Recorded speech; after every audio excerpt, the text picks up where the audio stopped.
the digital single point of failure. How the smartphone replaced the wallet for decades, the worst-case scenario of a day out was a lost wallet. You might be temporarily broke or unable to prove your identity, but your life remained largely intact. Today, that paradigm has shifted fundamentally. The smartphone has quietly transitioned from a communication tool into a universal Kia single device that manages our money, our transit, our housing, and our very identities. While this evolution offers unprecedented convenience, it also creates a profound new vulnerability: the concentration of risk. The invisible migration, the transition from physical to digital, didn't happen with a single bang. It was a slow, seamless migration of utility. Navigation. Paper maps and printed directions were replaced by real-time GPS. Access, physical keys and paper tickets evolved into QR codes and digital passes stored in mobile wallets. Finance. The launch of services like Apple Pay and Google Pay moved the entire mechanics of commerce from leather pockets to silicon chips. The scale of this shift is massive. In the United States, nearly 23% of all payments are now handled via phone, a figure that climbs to 45% among Gen Z, ages 18-24. We have reached a point where a hotel check-in, a rental truck pickup, and even rent payments can be completed without ever touching a physical card or speaking to a human.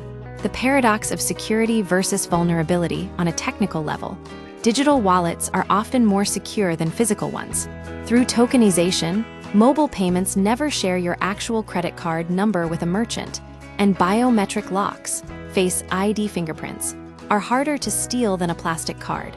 However, there is a critical distinction between transaction security and systemic risk: the single point of failure.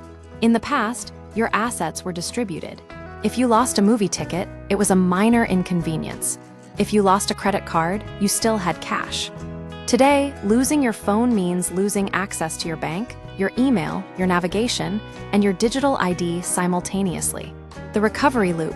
Modern security relies heavily on two-factor authentication, 2FA.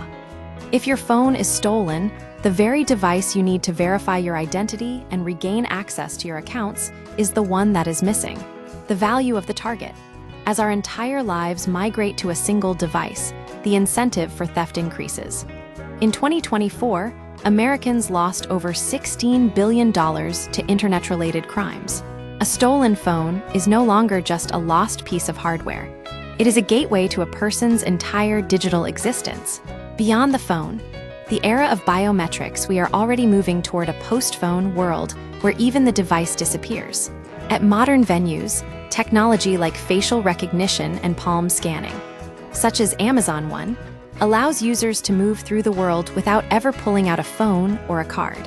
While this represents the pinnacle of frictionless living, it introduces a permanent risk. Biometric data cannot be reset. If a password is compromised, you change it.